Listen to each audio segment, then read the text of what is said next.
अजमेर और नागौर जिले की सीटों का समीकरण क्या कुछ कहता है और साथ ही बात होगी इन जिलों के चुनावी समर में प्रचार में उतरे प्रधानमंत्री मोदी की, गृह मंत्री अमित शाह की, कांग्रेस अध्यक्ष मल्लिकार्जुन खड़गे और सीएम अशोक गहलोत के चुनावी दौरे और उनके सियासी मायनों की। इन जिलों में क्या है जीत की रणनीति और समीकरण, ये जानेंगे आज।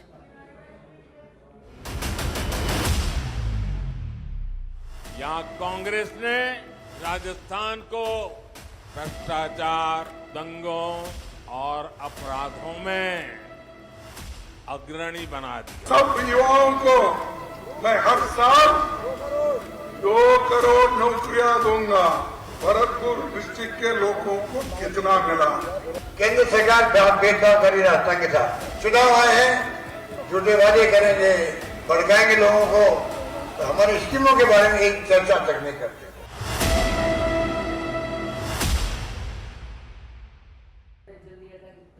तो राजस्थान चुनाव 2023 का रण तैयार है और अगर हम 2018 की अगर बात करते हैं तो 2018 में बीजेपी ने जीत दर्ज की थी। इस बार किसके पक्ष में अजमेर उत्तर विधानसभा की सरकार होगी, ये देखने वाली बात होगी। 2018 में अजमेर उत्तर में कुल 51% वोट पड़े थे, तो वहीं वासुदेव देवनानी ने कांग्रेस के महेंद्र सिंह रावलता को हराया था। इस बार भी चुनावी रण में दोनों आमने सामने हैं।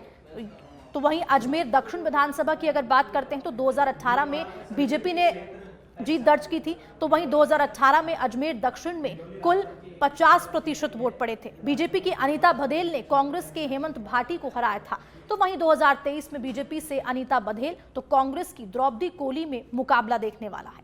तो आपको बता दें कि अजमेर विधानसभा सीट, चाहे हम पश्चिम की बात करें या दक्षिण की बात करें, लगातार 2023 में अब बीजेपी से अनीता बघेल यहां प्रत्याशी हैं और वहीं कांग्रेस की अगर बात करते हैं तो द्रौपदी कोली। इन दोनों में मुकाबला देखा जाएगा।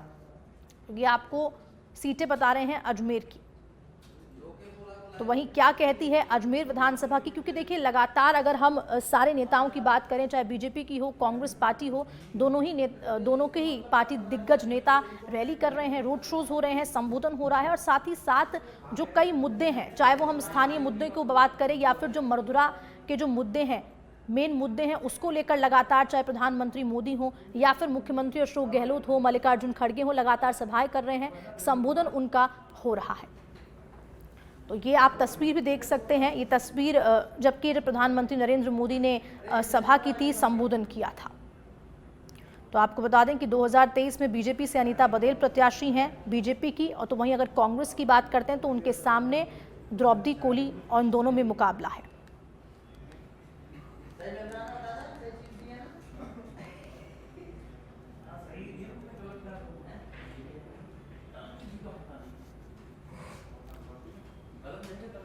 और ज्यादा जानकारी के लिए मेघा हमारे साथ जुड़ चुकी हैं नागौर से। मेघा, क्या कुछ जानकारी देखी आज नागौर में प्रधानमंत्री मोदी ने हुंकार भरी कई मुद्दों को लेकर, जो मरदुरा के मुद्दे हैं उनको भी लेकर मुख्यमंत्री अशोक गहलोत को घेरा, साथ ही साथ कांग्रेस पार्टी को भी घेरा।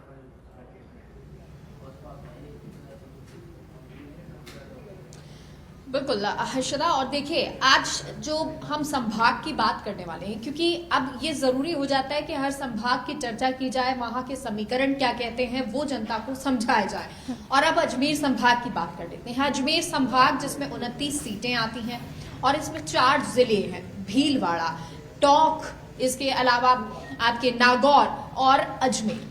ये वो सीटें हैं, इनमें बहुत सारी ऐसी सीटें हैं जिस पर सबकी नजर है। चाहे वो आप किशनगढ़ देख लीजिए, जहां पर निर्दलीय जो टक्कर में है और वो एक रोमांचक मुकाबला इस बार होने वाला है। नागौर, जहां पर अभी हम मौजूद हैं, नागौर की वो सीट है जहां पर ज्योति मिर्धा वर्सेस हरेंद्र मिर्धा है, तो वो अपने आप में एक रोमांचक सीट हो गई है। इसके अलावा खीवसर पर हनुमान बेलीवाल खड़े ही हो गए हैं। अजमेर का आपने जिक्र किया, अजमेर वो सीट है जहां पर अजमेर उत्तर, अजमेर दक्षिण, जहां से एक तरफ वासुदेव देवनानी, एक पर अनीता बघेल हैं और दोनों कई सालों से, कई 1-2 दशक से जीतते आ रहे हैं, 20 साल लगभग हो गए हैं और ऐसे में वो जीतते आ रहे हैं। तो क्या इस बार भी वो जीत आसान होगी, खास तौर पर वासुदेव देवनानी के लिए, क्योंकि अमित शाह कल वहां पहुंचे थे, वहां पर उन्होंने रोड शो किया था, लेकिन ज्ञान सारस्वत जो बीजेपी से ही थे अब निर्दलीय खड़े हुए हैं। तो क्या वो अजमेर उत्तर इतना आसान होगा? ऐसे बहुत सारी सीटें हैं। अजमेर की अगर हम बात कर लें, हमारे साथ लाल सिंह लगातार जुड़े रहेंगे अब, और हमारे साथ हमारे सहयोगी दिनेश भी लगातार जुड़े रहेंगे, क्योंकि कांग्रेस बीजेपी की सीटों का आकलन करेंगे, कितने निर्दलीय हैं, कितने बीजेपी से टूटकर निर्दलीय लड़ रहे हैं, कितने कांग्रेस से टूटकर निर्दलीय लड़ रहे हैं। सबसे पहले लाल सिंह, हम नागौर की ही बात कर लेते हैं, क्योंकि नागौर में है, नागौर में 10 सीटें आती हैं। कौन कौन सी महत्वपूर्ण सीट आपको नजर? देखिए मेगा, बिल्कुल मैं आपसे चर्चा करने से पहले जो हमारे यहाँ साथी हैं, हमारे यहाँ संवाददाता हैं महेंद्र, उससे मेरी बात हो रही थी, तो कहीं ना कहीं जो रुझान है वो नागौर में बीजेपी की तरफ नजर आ रहा है। 10 सीटें हैं और देखो इसमें एक बड़ी रोचक चीज़ और है मेगा, कि ये एकमात्र ऐसा संभाग है, अजमेर संभाग, आप जैसे सातों संभाग की बात करें तो अजमेर एकमात्र ऐसा संभाग है जहाँ संभाग मुख्यालय से अधिक सीटें जिले में हैं, वो नागौर में है। अजमेर में कुल 7 सीटें हैं, आपके नागौर 8 सीटें और नागौर में 10 सीटें हैं, ठीक है। बाकी आपको राजस्थान का कोई भी संभाग ऐसा नहीं मिलेगा जहाँ संभाग से ज़्यादा उसके जिले में सीट हो। लेकिन चूंकि नागौर एक इसको राजनीति पॉलिटिक्स की राजनीति कहा गया है, गढ़ का राजधानी कहा गया है, गढ़ कहा गया है, और यहाँ से कई इतिहास राजनीति के रचे हैं। आज हम क्योंकि नागौर की धरा पर हैं, पीएम मोदी की आज यहाँ सभा हुई है, मेगा आप और हम लगातार कवरेज कर रहे हैं। नागौर वो धरती जहाँ मीराबाई की भक्ति के गीत गूंजते हैं, नागौर वो धरती जो वीरों की धरती है, मेथी के लिए जानी जाती है, अपनी वीरता और शौर्य के लिए जानी जाती है, और इसका जिक्र पीएम मोदी ने भी किया था। और यहाँ की राजनीति को समझना सियासी पंडितों के लिए कभी आसान नहीं रहा है, चाहे वो लोकसभा का चुनाव हो, चाहे वो 10 सीटों की विधानसभा का चुनाव हो, क्योंकि यहाँ मृधा जैसे दिग्गज परिवार के नेता रहे हैं। जब आपको मैं कई बार हम चर्चा करते हैं मेगा, मैं जिक्र करता हूँ उस चुनाव का, जब पूरी तरह से एक लहर चली थी जनता पार्टी की, कांग्रेस का लगभग पूरी तरह से सुपड़ा साफ हो गया, तब उत्तर भारत से 2 सीट आई, तो 1 सीट नागौर की धरती ने दी, तो मृधा परिवार से थी, नाथुराम मृधा से। अब जिक्र इसलिए कि उसी परिवार की बेटी आज इसी नागौर की धरती से हाथ छोड़कर कमल को साधते हुए चुनाव लड़ रही है। बड़ा रोचक मुकाबला नागौर की सीट पर होने वाला है, और दोनों परिवार हैं, चाचा भतीजे आमने सामने, और इसको रोचक बना रहे हैं हबीबुर रहमान त्रिकोणीय होते हुए, क्योंकि देखो ये अल्पसंख्यक बहुल सीट है, जाट हैं, राजपूत हैं, ब्राह्मण हैं। पूरा अगर हम थोड़ा सा इसका समीकरण देखें मेगा, तो 2000 जब से चुनाव हुए हैं और 2018 तक के चुनाव की बात करें तो यहाँ 5 बार मुस्लिम विधायक बना है, 6 बार जाट विधायक बना है, 2 बार ब्राह्मण विधायक बना है, 1 बार राजपूत विधायक बना है, तो 1 बार वैश्य बना है। तो पूरी तरह से इस नागौर की धरती ने ऐसा नहीं है, मौका सबको दिया है, लेकिन इस बार फाइट है। और सबसे बड़ी चुनौती, जैसे कि मैं अभी मेरे सहयोगी महेंद्र से बात कर रहा था, क्योंकि अब कम से कम क्या ज्योति मृधा की प्रतिष्ठा दाव पर नहीं है, प्रतिष्ठा दाव पर पार्टी की भी है, क्योंकि उस कद्दावर परिवार को छोड़कर आप पार्टी में आई हैं, और उनका डिसीजन कितना सही साबित होता है और पार्टी का डिसीजन कितना सही साबित होगा, ये ज्योति मृधा की जीत पर निर्भर करता है। ज्योति की जीत खुद के लिए नहीं बल्कि भाजपा के लिए जरूरत है। एक सीट जो आप मैं लौटती हूँ आपके पास लाल सिंह, लेकिन दिनेश भी जुड़े हुए हैं। दिनेश, यहाँ पर 6 सीटें अभी अगर वर्तमान में देखें वो कांग्रेस के पास है, 2 बीजेपी के पास है, 2 आरएलपी के पास है। इस बार का समीकरण क्या कहता है? और नागौर की अगर 10 सीटों में देखें, वैसे तो ज्योति मृधा जिस नागौर की सीट जो है वो सबसे ज्यादा महत्वपूर्ण है, इसके अलावा आपको कौन कौन से नाम नागौर से नजर आते हैं? हनुमान बेनीवाल हो गया, रामनिवास गावड़िया भी लड़ रहे हैं, लाडनू से बात कर लें तो वहां से भी मेन है, नावा से महेंद्र चौधरी है, वो भी मेन है। आपको क्या नजर आता है?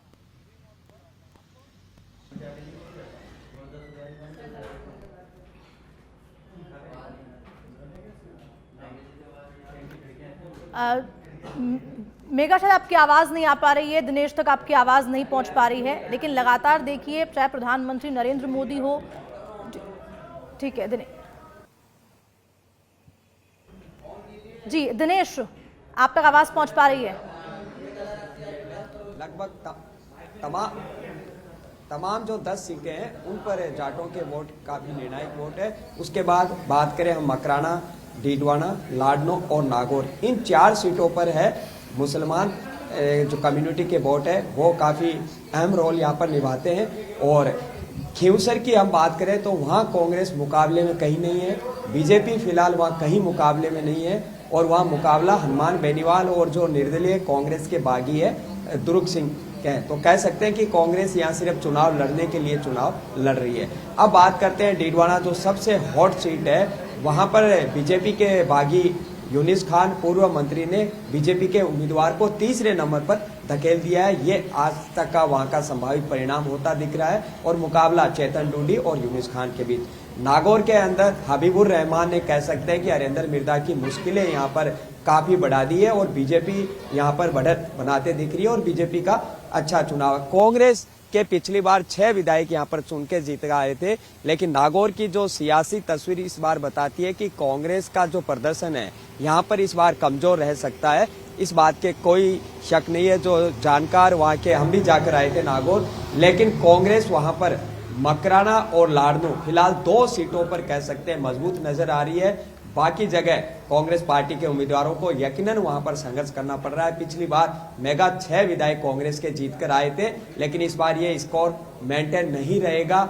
जितना हमारी जानकारी है, जितना हमें जो अपडेट मिल रहा है, कांग्रेस को वहां कहीं ना कहीं नुकसान होता दिख रहा है। जैसे यूनिस खान है, मुस्लिम वोटों में सेंध लगा रहे हैं, तो वो कांग्रेस के ही ट्रेडिशनल वोट है।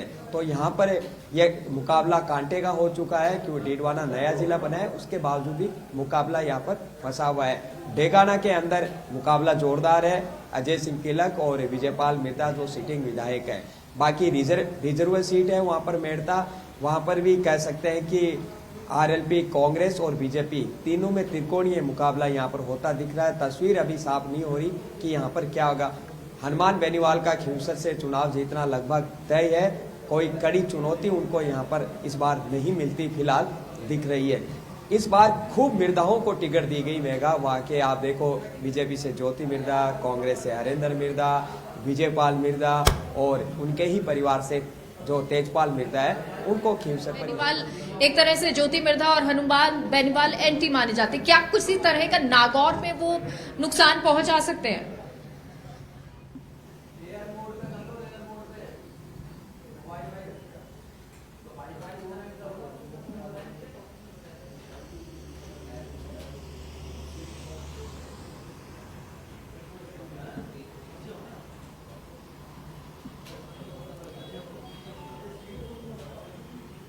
मेघा, आपकी आवाज नहीं पहुंच पा रही, पर सवाल अपना वापस रिपीट कीजिए। दिनेश तक आपकी आवाज अगर आवाज नहीं जा पा रही है दिनेश जी, तो एक मेघा जी मेघा एक बार वापस से अपना सवाल रिपीट कीजिए।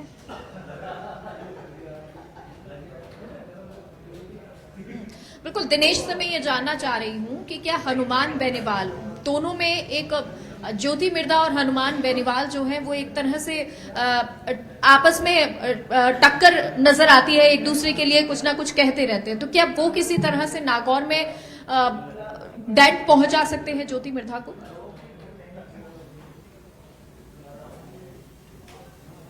दिनेश देखिए, हनुमान बेनीवाल की बात करें तो नागौर का मुकाबला त्रिकोणीय है और हबीबुर रहमान है, वो कांग्रेस के अल्पसंख्यक वोट है। वो अगर ले गए तो वहां पर कह सकते हैं कि कांग्रेस की मुश्किलें बहुत बढ़ जाएगी। और हरेंद्र मिर्दा लगातार पिछले 4 चुनाव हार चुके हैं और एक और उनके हार खाते में यहाँ पर आ सकती है। आरएलपी खींवसर सीट पर मजबूत है, मेड़ता जो रिजर्व सीट है उनकी विधायक है वहां पर मजबूत है, और जाइल में उनका कैंडिडेट मजबूत है। तो 3 सीटों पर नागौर में कह सकते हैं कि आरएलपी पार्टी का प्रभुत्व है। लेकिन इस बार आरएलपी शायद ज्यादा करिश्मा पूरे राजस्थान में मेगा नहीं कर पाएगी, इस तरह के संकेत मिल रहे हैं। क्योंकि जिस तरह कुछ उम्मीदवारों को टिकट दिए गए, उदयलाल डांगी और सरदार जैसे मुंड वापस बैठे और उसके बाद एक उनका इमोशनल वीडियो भी आया था।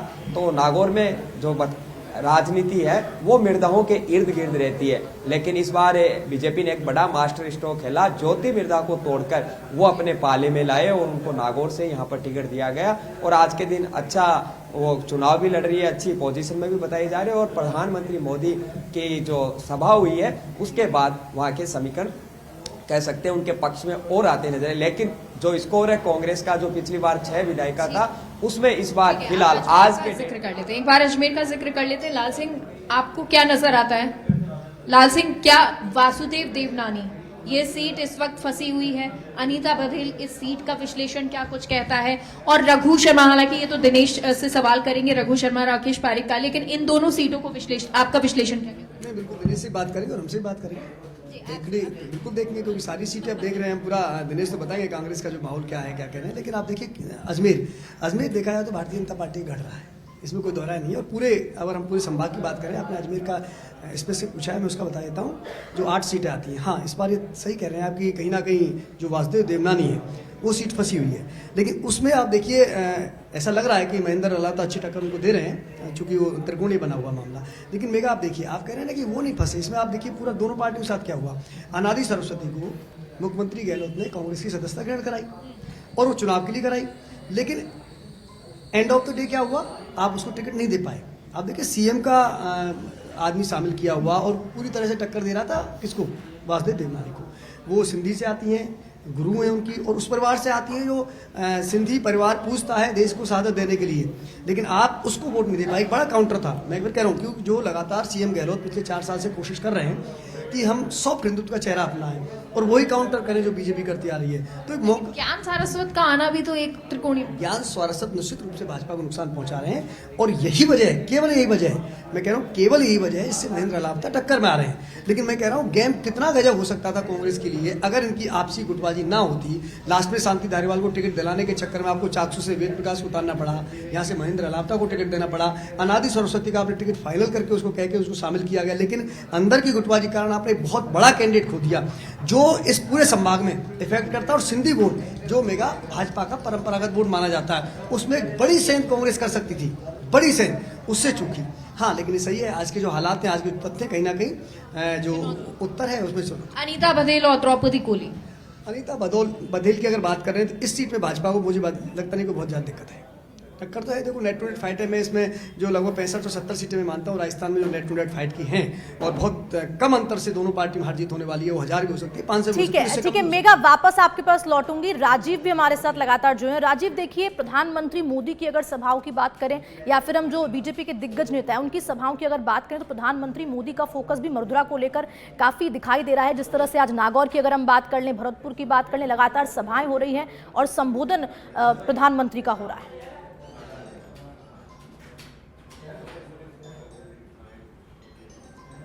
बिल्कुल, देखिए सबसे पहले कहना चाहेंगे कि राजस्थान की जनता का अपना एक मिजाज है जो चुनाव के समय देखने को मिलता है। अब राजस्थान की जनता किसके तरफ जा रही है इसका पता ये नेता भी नहीं लगा पा रहे हैं।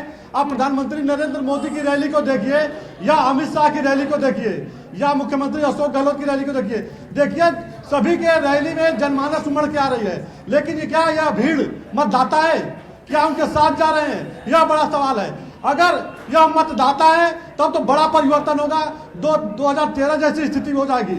लेकिन कांग्रेस सरकार ने जो 7 गारंटी दी है इसको तोड़ने के लिए भारतीय जनता पार्टी पूरी ताकत लगाई हुई है। प्रचार में बस 5 दिन बचे हुए हैं और प्रधानमंत्री नरेंद्र मोदी से लेकर के गृह मंत्री अमित शाह, जेपी नड्डा सभी लोग सड़क पर उतर गए हैं और 7 गारंटी का जवाब इनके पास नहीं है। अब केंद्र सरकार की योजनाओं की ये लोग बात कर रहे हैं, तमाम बातें कर रहे हैं। सरकार बनने के बाद एसआईटी का गठन होगा, यह होगा, वह होगा, लेकिन जनता का मिजाज जो है पूरी तरह से साइलेंट है। जनता किसके साथ जा रही है इसका पता न तो कांग्रेस के नेता लगा पा रहे हैं न भारतीय जनता पार्टी के नेता लगा पा रहे हैं। राजीव, तो क्या मैनिफेस्टो का असर देखने को मिलेगा इस बार के चुनावों में? जो बीजेपी ने अपना संकल्प पत्र जारी किया है, चाहे वो हम पेपर लीक के मामले को कहें या फिर क्योंकि हम देखिए हम गृह मंत्री अमित शाह की अगर बात करें तो उनके संबोधन में भी देखिए कांग्रेस पार्टी को घेरते हुए लाल डायरी का जिक्र जरूर किया था। तो कई ऐसे मुद्दे हैं जिनको लेकर बीजेपी लगातार आक्रामक हो रही है राज्य सरकार पे। बिल्कुल, देखिए भारतीय जनता पार्टी की बात की जाए तो भारतीय जनता पार्टी 3-4 मुद्दों पे आक्रामक है। भ्रष्टाचार, महिला उत्पीड़न, पेपर लीक, लाल डायरी, ये 4-5 मुद्दे ऐसे हैं जिसको भारतीय जनता पार्टी के नेता, चाहे वो जेपी नड्डा हो, प्रधानमंत्री नरेंद्र मोदी हो, गृह मंत्री अमित शाह हो, मंच से इसी बात का अपील कर रहे हैं कि जब उनकी सरकार बनेगी तो उसकी वो लोग खोजबीन करेंगे। लेकिन बड़ा सवाल यह है कि जो सवाल उठा रही है कांग्रेस पार्टी कि आज देश में महंगाई बहुत ज्यादा है, बेरोजगारी भी बढ़ी है। केंद्र सरकार के ऊपर लोग आरोप लगा रहे हैं कि केंद्र सरकार ने जो है वादा किया था वादा पूरा नहीं किया। तो ये तमाम आरोप प्रत्यारोप का तो दौर चल रहा है, लेकिन जनता जो देख रही है, जनता किसके साथ जा रही है देखना होगा। फिलहाल जो यहाँ के आम नागरिक हैं उनको इसी चीज का इंतजार है कि उनको रोजगार कब मिलेगा। जो पहली बार अपने मत का प्रयोग कर रहे हैं, जो युवा इस चुनाव में पहली बार जो अपने मत का प्रयोग कर रहे हैं वह निर्णायक भूमिका में है। वह किसके साथ जा रहे हैं, युवा किसके साथ जा रहा है, यह देखना महत्वपूर्ण है। जिसके तरफ युवा बढ़ेंगे वही पार्टी जीतेगी, इतना माना जा रहा है इस चुनाव में। जी अबे बिल्कुल राजीव, देखिए लगातार प्रधानमंत्री की मोदी सभाओं की बात करते हैं, लगातार अलग अलग रुख देखने को मिल रहे हैं। दिनेश, आपके पास आना चाहूंगी। दिनेश, जिस तरह से अगर हम बीजेपी पार्टी की बात करते हैं, लगातार प्रधानमंत्री मोदी खुद मैदान में उतरे हुए दिखाई दे रहे हैं। अब कांग्रेस पार्टी के लिए क्या कुछ मुश्किलें दिखाई दे रही है? बहुत टाइम से आप कांग्रेस देख रहे हैं, किस तरह की तस्वीरें सामने निकल के आ रही है राजस्थान से?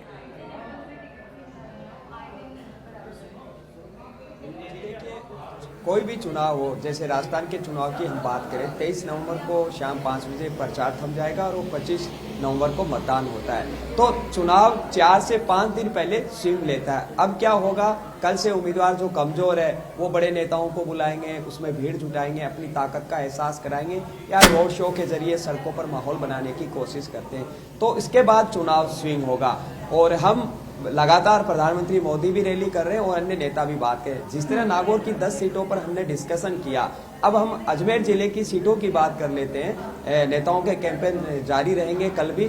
तो 8 विधानसभा सीटें अजमेर जिले में आती है और करीब ठीक है दिनेश, एक बार मेघा कुछ कहना चाह रही है। जी मेघा बोलिए।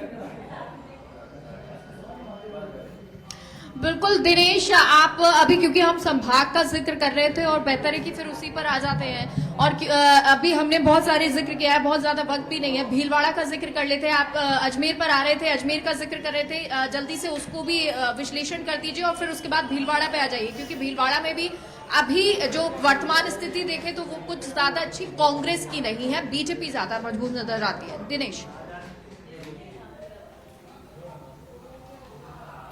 जी बिल्कुल, अजमेर जिले की सीटों की हम बात कर लेते हैं मेगा, क्योंकि पिछले 3 दिन में हम 2 दिन अजमेर शहर और देहात इलाके में कैंपेन के दौरान मौजूद रहे। 3 सीटों पर मेगा सबसे ज्यादा नजरें हैं। किशनगढ़ विकास चौधरी को टिकट नहीं मिलता है, यहाँ के MP भागीरथ चौधरी को टिकट मिलता है और आज के दिन विकास चौधरी ने पूरी तरह से समीकरण कह सकते हैं कि बीजेपी उम्मीदवार के बिगाड़ रखे और यहाँ बीजेपी तीसरे नंबर पर जारी है।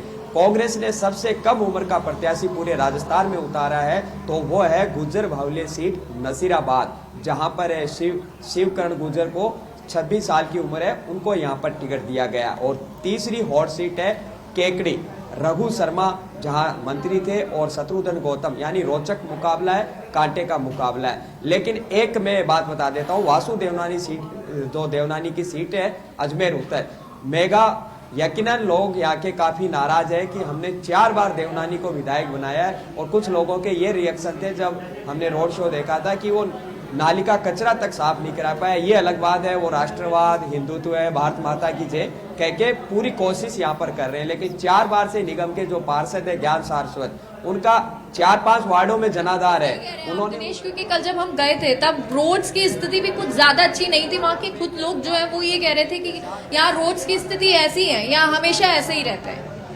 अंडर करंट है। जी देखिए, इस बार स्थिति बदली है, एक एंटी इनकम्बेंसी हो जाती है मेगा। शायद संभवतः देवनानी 4 बार से विधायक है, तो जनता की उम्मीदें और उपेक्षाओं पर खरा नहीं करते कि बार बार वही चेहरा, बार बार वही, तो उनकी मानसिकता बदल जाती है। हालांकि वो बीजेपी का वोट है, वो अभी साइलेंट है। वो वोट अगर खिलाफ देगा देवनानी के तो चुपचाप ईवीएम का बटन दबाकर देगा, मुखर होकर नहीं देगा। लेकिन देवनानी क्लीन स्वीप कर रहे, इस बार ऐसा होता नहीं दिख रहा। राकेश पारिक का भी जिक्र कर लीजिए, क्योंकि वो सीट, मसूदा की सीट जो है वो भी कुछ अभी इस वक्त कांग्रेस के पाले में आती नजर नहीं आ रही है फिलहाल।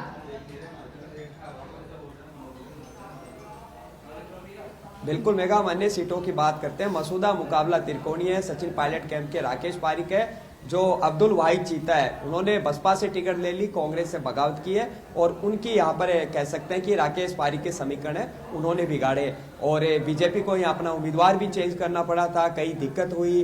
पलाड़ा परिवार का किस तरह यहाँ पर प्रभुत्व रहेगा, ये देखने वाली। पुष्कर से नसीम अख्तर की कांग्रेस के बागी गोपाल भाईपी ने मुश्किलें यहाँ पर थोड़ी बढ़ा दी है। यहाँ मुकाबला त्रिकोणीय, तो 8 में से 3 सीटों पर मुकाबला त्रिकोणीय मेगा और बाकी पर माफ कीजिए 3 सीटों पर आमने सामने मुकाबला है।